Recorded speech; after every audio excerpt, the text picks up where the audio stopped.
Assalamualaikum warahmatullahi wabarakatuh. Selamat siang teman-teman. Di sini saya Aisyah Najma Milatina, NIM 19070161154 akan menjelaskan mengenai perilaku sosial yang terjadi pada komunitas.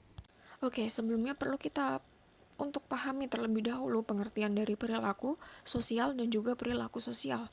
Yang pertama ada pengertian perilaku menurut Kamus Besar Bahasa Indonesia. KBBI mendefinisikan perilaku sebagai reaksi atau tanggapan individu terhadap stimulus yang didapat atau lingkungan. Sedangkan dari Noto Atmoja dan Sukijo tahun 2012 menjelaskan perilaku merupakan tindakan dari manusia yang mana dalam hal ini punya arti yang sangat luas dan beragam. Singkatnya, perilaku adalah respon individu terhadap stimulus. Selanjutnya ada pengertian sosial dari Kamus Oxford. Kamus Oxford mendefinisikan sosial sebagai kegiatan yang dilakukan secara bersama-sama dengan orang lain. Nah, dari kedua pengertian yang telah disebutkan sebelumnya mengenai perilaku dan sosial, perilaku sosial dapat didefinisikan sebagai reaksi individu terhadap orang lain dan lingkungannya. Tapi teman-teman pernah gak sih bertanya-tanya kenapa kita harus hidup bersama orang lain? Kenapa kita gak hidup sendiri aja? Wong ya aku udah gede gitu. Kenapa aku harus butuh bantuan orang lain? Can we live alone? No. Karena pada dasarnya manusia itu adalah makhluk sosial. Jadi manusia tidak bisa hidup sendirian. Terus apa sih hubungannya dengan perilaku sosial pada komunitas? Nah, ini ada pendapat dari Ibrahim tahun 2001 yang menjelaskan kalau perilaku sosial adalah keadaan saling ketergantungan dan merupakan sebuah keharusan dalam menjamin keberadaan manusia. Pada konsep perilaku sosial itu ditekankan pada tingkah laku individu yang diperlihatkan kepada lingkungan. Jadi ketika seorang individu bersama dengan individu yang lain, dia itu bakal memperlihatkan perilaku yang lebih sederhana dan bisa dipahami secara luas karena punya makna yang bisa dipahami secara universal oleh individu yang lain. Selain itu, dari perilaku sosial itu juga ada yang namanya hubungan timbal balik atau hubungan saling ketergantungan, entah itu antara individu dengan individu yang lain, individu dengan komunitas, atau komunitas dengan lingkungan. Terus kenapa sih kok kita bisa merasa ada hubungan saling timbal balik dan hubungan saling ketergantungan? Karena dari kita bergabung ke komunitas dan kita melakukan perilaku sosial ini, kita ini bisa merasa punya keterikatan dan juga perasaan didukung dari adanya pola perilaku sosial. Gimana sih kelihatannya? Ya melalui perasaan, tindakan, hingga sikap saling menghormati orang lain yang kita lihat dan kita rasakan dari bergabungnya kita di komunitas itu. Oh ya, dan perlu untuk kita selalu ingat kalau setiap individu itu unik. Jadi caranya individu lain dalam memperlihatkan perilaku sosialnya kepada kita itu belum tentu sama dengan apa yang kita perlihatkan kepada mereka. Dari Ayuni tahun 2012 dalam Oktaviani tahun 2020 menjelaskan bahwa perilaku sosial itu hadir di komunitas agar bisa menegakkan norma-norma sosial yang berlaku di komunitas tersebut. Nah, ciri-ciri perilaku sosial yang bisa dilihat dan dilakukan oleh individu pada komunitas itu ada beberapa. Yang pertama itu ada berperan aktif pada kegiatan komunitas dengan menyerahkan pikiran, tenaga, dan materi yang dimiliki untuk komunitas. Kemudian yang kedua itu ada mentaati peraturan di komunitas dengan tujuan untuk menjaga keamanan, ketentraman, dan keteraturan sinergi. Kemudian yang selanjutnya itu ada tidak berbuat anarkis, tidak melakukan tindakan yang mencelakakan anggota komunitas yang lain. Kemudian tolong menolong dan gotong royong, serta berbicara dengan sopan dan berperilaku yang santun kepada orang lain di dalam komunitas. Kemudian Oktaviani tahun 2020 juga menjelaskan kalau perilaku sosial itu juga merupakan suatu kesatuan sosial dan budaya di daerah tertentu atau komunitas tertentu. Contohnya itu kayak perilaku sosial di komunitas nelayan. Jadi para nelayan ini punya ciri-ciri kalau mereka itu punya etos kerja yang tinggi. Jadi kebanyakan dari mereka itu sangat kompetitif. Tapi selain itu mereka juga punya solidaritas yang tinggi. Jadi ketika ada anggota komunitas yang punya masalah, mendapat masalah atau kesulitan, maka anggota lain akan bersedia membantu. Sebelumnya teman-teman pernah gak sih questioning kayak, kenapa orang-orang itu gak kayak aku? Kenapa aku harus ngerti orang lain dan orang lain harus ngerti aku? Padahal kalau kita sama, kan ya gak usah saling mengerti, kita udah saling tahu aja karena kita sama. Nah, kayak yang aku bilang di awal tadi, kalau setiap individu itu unik, setiap manusia itu unik. Nah, ini ada pengaruhnya, faktor-faktor yang mempengaruhi perilaku sosial. Di antaranya itu yang pertama ada perilaku dan karakteristik orang lain. Jadi lingkungan dan orang-orang yang ada di dalamnya itu bisa mempengaruhi karakteristik dari seseorang. Misalnya nih, ada anak yang dia ini bertutur katanya kurang baik, tapi kemudian dia bergaul dengan orang-orang yang punya perilaku dan tutur kata yang baik. Jadi karakter anak itu jadi berubah sesuai dengan lingkungannya tempat berinteraksi. Selanjutnya itu ada proses kognitif. Ingatan dan mindset termasuk keyakinan, ide, dan pertimbangan jadi pondasi kesadaran sosial seseorang dan bisa mempengaruhi perilaku sosial individu tersebut.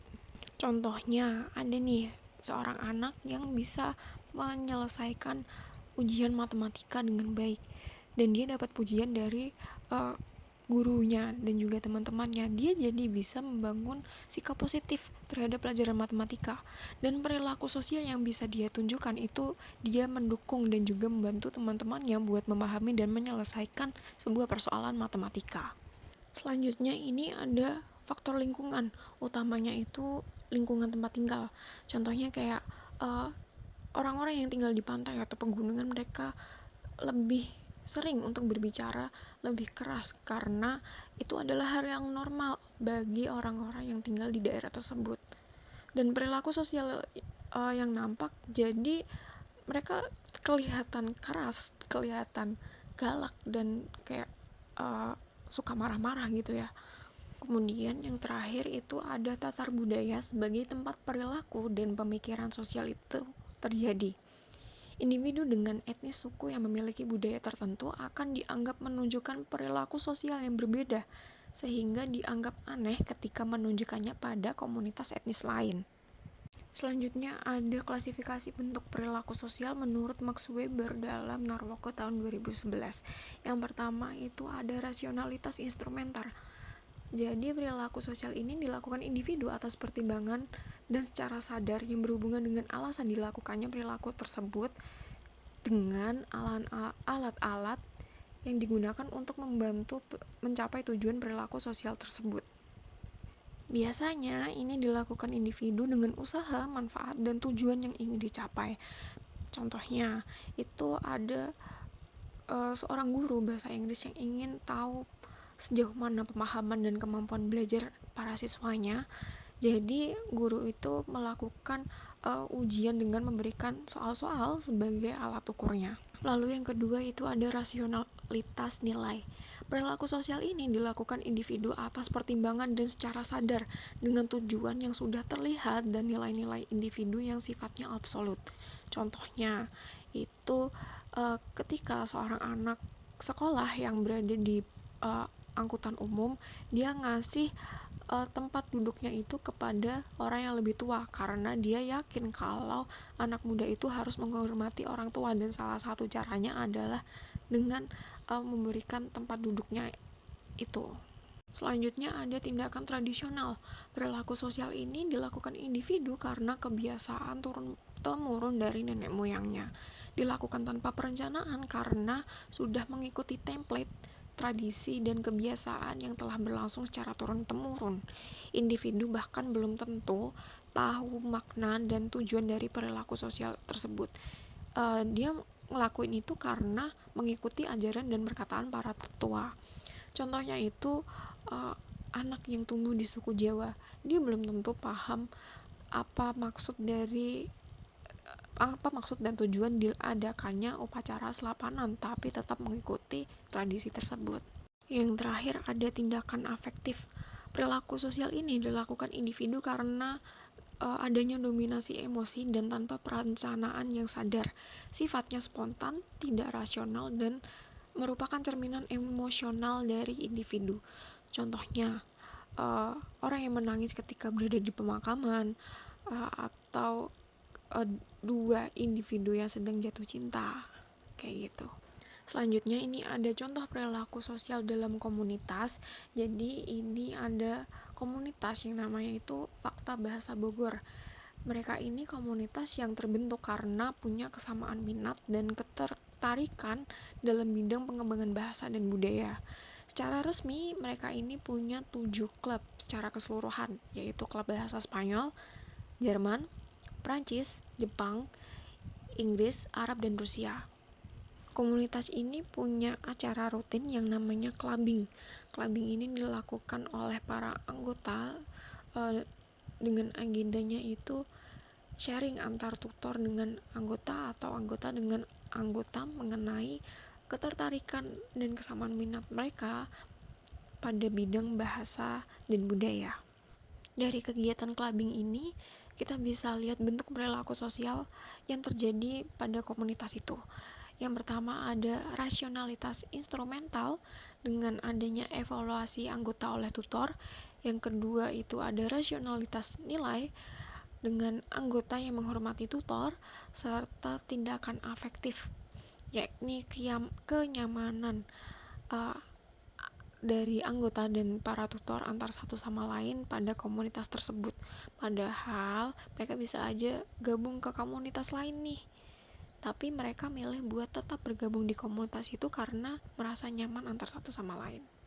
Baik, yang terakhir ada Unity of Signs dari Al-Quran Surah Ar-Ra'd ayat 11 yang artinya bagi manusia ada malaikat-malaikat yang selalu mengikutinya bergiliran di muka dan di belakangnya. Mereka menjaganya atas perintah Allah. Sesungguhnya Allah tidak merubah keadaan suatu kaum sehingga mereka merubah keadaan yang ada pada diri mereka sendiri. Dan apabila Allah menghendaki keburukan terhadap suatu kaum, maka tak ada yang bisa menolaknya, dan sekali-kali tak ada pelindung bagi mereka selain Dia. Pada surah Ar-Ra'd ayat 11 ini membicarakan tentang perubahan sosial. Perubahan sosial ini diartikan sebagai keseluruhan perubahan yang terjadi pada sebuah komunitas yang juga mempengaruhi sistem di dalamnya.